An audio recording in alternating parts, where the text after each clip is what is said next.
Salut les pipotes, c'est Charles et ça commence now. Quelle filière choisir selon ton profil? On a une question qu'elle est bonne. Alors si tu es étudiant en pharmacie, tu sais que dès la 4e année, tu vas devoir choisir entre les filières officine, internat ou industrie. Le truc en fait, c'est que tu sais pas vraiment, t'as pas une bonne représentativité des filières à la fac. T'as tellement de métiers que t'as personne qui est capable de te dire comme ça à froid tous les métiers qu'il y a, tous les quotidiens de chaque personne. Et en fait pour moi, en 2020, le meilleur moyen pour avancer dans son orientation, c'est clairement d'être proactif en faisant du démarchage LinkedIn. Alors LinkedIn c'est quoi? C'est comme Facebook, hein, c'est un réseau social, sauf que autant Facebook est personnel, autant LinkedIn c'est vraiment professionnel. La différence c'est que autant sur Facebook les gens ils vont te poster une photo de leur chat, autant sur LinkedIn ça sera un article qui sera publié et ça sera toujours en rapport avec le milieu professionnel. Si tu vas sur Facebook, sur le mur d'une personne, tu la verras en slip à la plage. Si tu vas sur LinkedIn, ça sera son CV qui va s'afficher. Et le truc qui est bien, c'est que selon les parcours qui vont t'inspirer, tu vas pouvoir essayer de démarcher la personne en question. Et alors je te garantis pas qu'elle va répondre parce que tu sais très bien que en pharmacie on a des grosses journées, on n'est pas forcément disposé à toujours pouvoir répondre à tout le monde. Mais l'idée c'est vraiment d'avoir accès à un maximum de profils, d'avoir vraiment des matchs entre les personnalités et vraiment de pouvoir leur téléphoner, de leur dire, leur demander leur quotidien, ce qu'ils estiment être leurs points faibles, les points forts de leur métier. Et voilà, c'est vraiment en fonction de ça que, en pratique, tu vas pouvoir avancer dans ton orientation. Autant en théorie, moi je te conseille vivement de lire les guides de l'ANEPF, de l'Association nationale des étudiants en pharmacie de France, qui sont des guides super bien faits, qui sont mis à jour, parce que forcément ça change tout le temps. Tu peux avoir vraiment un inventaire de tous les diplômes universitaires, tu as tous les Master 2 qui existent en France, tu as tous les postes, les types de postes qui sont à pourvoir. Et voilà, concrètement, c'est ça qui est très bien foutu. Maintenant, en pratique, comme je te l'ai dit, il n'y a personne qui va t'apporter sur un plateau d'argent le métier de tes rêves. C'est vraiment à toi de voir selon ta personnalité, selon tes goûts, selon aussi tes choix de vie. Tu verras que dans l'industrie pharmaceutique, par exemple, t'as pas mal de choix de vie qui dépendent de ton boulot aussi. Mais voilà, retiens bien que c'est important, capital même, d'être proactif. Tu vois, ma 3e année, ça a été tous les week-ends de téléphoner à des inconnus, des anciens étudiants de ma fac, qui étaient dans les différents postes, pour avoir un maximum de données, en un minimum de temps si possible. Et ça me permettait concrètement de pouvoir faire les bons choix, de pouvoir prendre rapidement des décisions qui seraient vraiment motivées. Donc forcément, si je fais cette vidéo, tu t'en doutes, c'est avant tout pour aider les personnes plus timides qui auraient plus de mal à aborder des inconnus, à leur parler de leur vie, etc.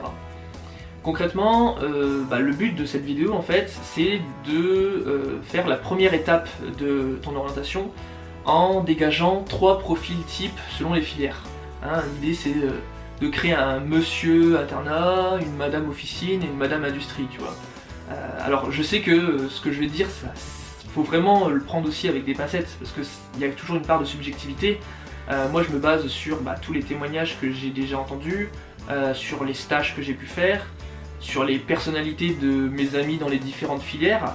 Donc voilà, ce que je vais te dire, ça sera peut-être de la généralité pour toi, il faut vraiment que tu prennes ça juste au moins pour une aide.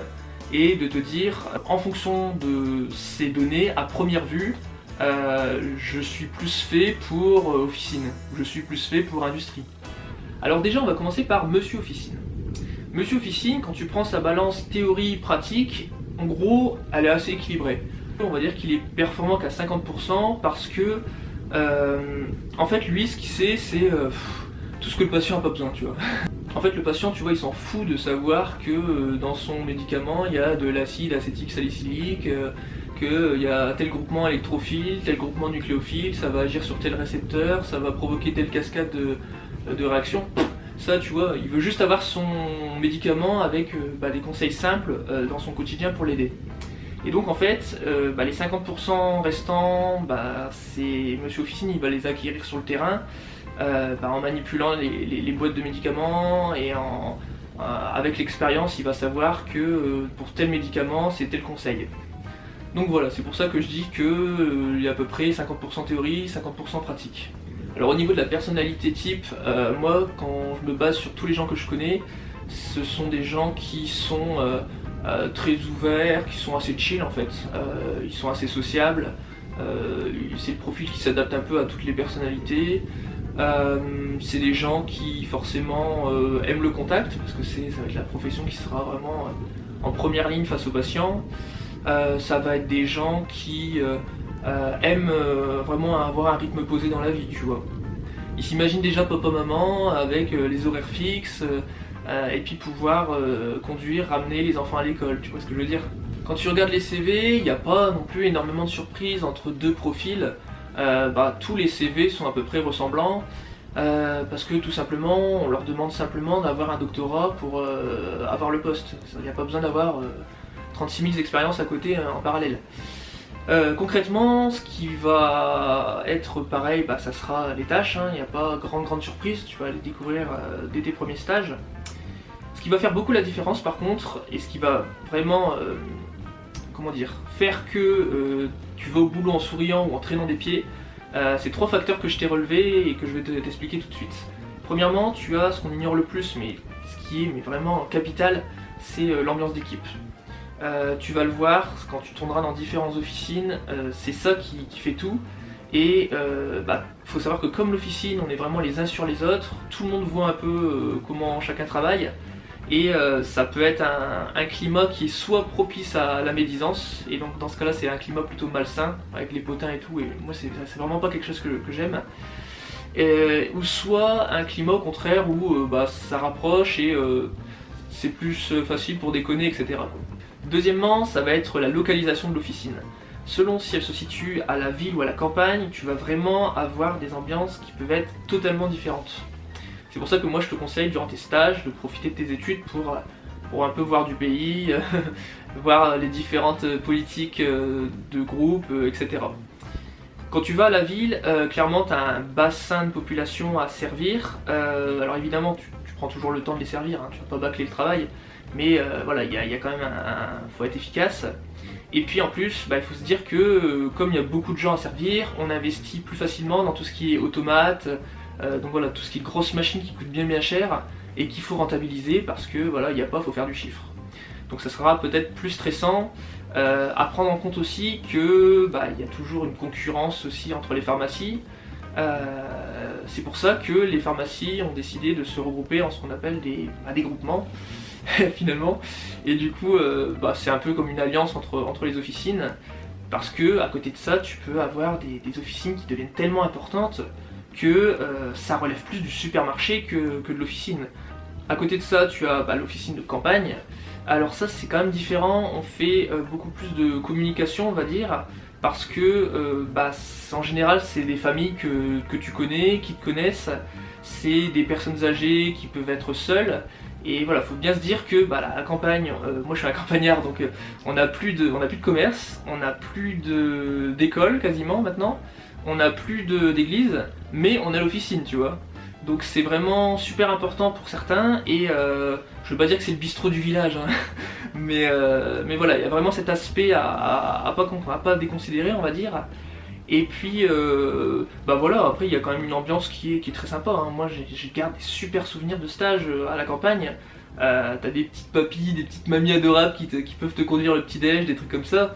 Et ça ouais voilà, franchement c'est niveau humain c'est très riche. Troisième facteur, c'est vraiment la politique managériale de la pharmacie. T'as pas deux patrons qui sont pareils, qui sont identiques, ils ont chacun leur vision, leur mentalité pour ce qu'ils veulent dans leur officine. Et concrètement, tu auras toujours un peu cette, je vais pas dire une fissure, hein, mais voilà, tu as toujours des mentalités différentes entre les préparateurs et les pharmaciens. Tu as certains pharmaciens qui vont estimer que Le boulot des préparateurs, bah, c'est d'aller faire les commandes, donc ils se disent bah non, moi j'ai fait mon doctorat, c'est pas mon boulot d'aller réceptionner les commandes, d'aller ranger les boîtes. T'en as d'autres, bon voilà, ça les dérange pas, ils vont pas te faire cacamou parce que voilà, eux-mêmes ça les fait plaisir, ils changent un peu de poste, ils font pas que du comptoir. Donc ça, voilà, c'est vraiment chacun voit comme il veut, j'ai envie de te dire. Donc voilà, t'as compris que l'officine, bah, c'est quelque chose qui reste quand même très flexible, très polyvalent. Ça va dépendre concrètement bah, des pics d'affluence dans l'année, hein, s'il y a une grosse grippe. Ça va dépendre aussi, bah, même dans la journée, tu vas avoir d'un seul coup plein de commandes qui vont arriver ou plein de patients qui vont débarquer. Et c'est à chacun de voir pour s'organiser au mieux et puis garder cet esprit d'équipe, quoi. Moi personnellement, j'ai aucune frontière entre le préparateur et le pharmacien, quoi. L'idée c'est tant que le boulot soit fait. Du coup, au niveau des avantages, bah, je te l'ai expliqué rapidement, hein, c'est un peu le côté chill. Des horaires fixes, le fait d'être en contact avec le patient, le fait aussi, tu vois, comme je te disais, bah, de faire une tâche selon ses disponibilités et si tu peux pas, bon bah un collègue peut s'en charger pour toi. Et au niveau des inconvénients, je vais dire que si tu écoutes la vieille génération, ils te diront toujours les bonnes années sont derrière. Alors je sais pas si c'est un truc de vieux ou si c'est vraiment vrai. Bon, en tout cas, il y a plusieurs facteurs qui font que l'officine c'est pas forcément facile tous les jours. Déjà, tu as la concurrence bah, entre des magasins comme Leclerc qui se mêlent pas de leurs fesses malheureusement. Tu vas avoir Internet qui va prendre de plus en plus d'influence au niveau de la livraison de médicaments, sans qu'on soit pour autant sûr que le service soit de qualité. Et puis le truc peut-être qui me dérange le plus dans l'officine, c'est que j'ai l'impression que t'as pas moyen d'évoluer. T'arrives, tu sors de tes études, tu peux faire toute ta vie si tu veux dans la même officine. Bah j'ai l'impression que ton boulot, qu'on soit lundi, mardi, mercredi, il est pareil, qu'on soit 10 ans, 20 ans, 30 ans plus tard, il est pareil quasiment. Alors à quelques changements près parce qu'il y a quand même plus de responsabilités qui sont accordées aux pharmaciens. On se rend compte quand même qu'il y avait quelque chose qui n'allait pas. Mais voilà, ce que je veux dire, c'est que ça peut être un peu rébarbatif par certains moments. Après, tu peux très bien aussi couper la part en deux. Moi, j'ai eu un maître de stage, par exemple, bah, il a passé sa vie en tant que pharmacien à l'hôpital, et puis en vieillissant, bah, il aspire à une vie plus tranquille, ça se comprend tout à fait, et il a acheté une officine à la campagne. Et puis comme il a vu que bah, ça tournait bien, que l'équipe était super et puis était performante, bah, il a pu se dégager plus de temps à côté pour sa passion pour la politique. Donc voilà, j'ai envie de te dire pourquoi pas, tu vois, tout est envisageable. Alors on va parler maintenant de Madame Industrie. Madame Indus, bah, c'est un peu une touche à tout, tu vois, c'est un peu le cliché de la femme qui aime bien se challenger, qui aime bien avoir une vie assez intense, qui aime bien repousser ses limites. Et en fait, Madame Indus, ce qu'elle aime faire, à côté de ses études de pharma, donc elle fait 6 ans comme en officine, mais quand tu regardes son CV, elle a 36 000 expériences à côté, avec des compétences dans un peu tout et n'importe quoi. Pourquoi elle cherche à accumuler autant d'expériences différentes? C'est parce que Madame Indus, elle a bien conscience que elle doit être un profil atypique. Elle doit apporter un plus aux industries, par sa personnalité, par ses compétences. Donc autrement dit, tu vas avoir beaucoup de métiers dans l'industrie pharmaceutique qui vont apparaître ou se modifier prochainement. C'est pour ça que quand tu regardes les CV de différentes personnes, t'en as pas un seul qui est pareil. Tout à l'heure je t'avais parlé de LinkedIn, c'est vraiment plus pour les pharmaciens industriels parce que ce sont des gens qui ont vraiment des parcours atypiques. Tu lis le CV, ça a tombé à la renverse quoi, hein. T'as des anciens champions de sport, t'as des poids lourds au niveau associatif, tu peux avoir des gens qui ont mené mais des projets à l'autre bout du monde. Donc voilà, t'as affaire à des gens, quand tu discutes avec eux, c'est impressionnant, tu bois leurs paroles parce que c'est des gens qui t'apportent énormément rien qu'en discutant. Et concrètement, bah, ça te prépare aussi à, dans ton futur boulot, interagir avec des gens qui sont mais de milieux très très différents. Tu vas devoir un peu faire la connexion entre les différents acteurs et c'est pour ça que une formation brute pharma ne suffit pas forcément. On va par exemple se spécialiser à côté en droit, ça peut être du marketing, ça peut être... il y a beaucoup de choses, et évidemment en anglais il faut quand même être un minimum compétent quoi. Donc voilà, dis-toi que en industrie, si tu reprends la balance théorie-pratique, c'est clairement la pratique qui l'emporte. Pourquoi? Parce que en fait ton boulot tu vas l'apprendre concrètement sur le terrain, sur le tas tu vas te former et avec différents acteurs. Dis-toi aussi que autant en officine on raisonne en carrière, autant en industrie on raisonne plutôt en opportunité.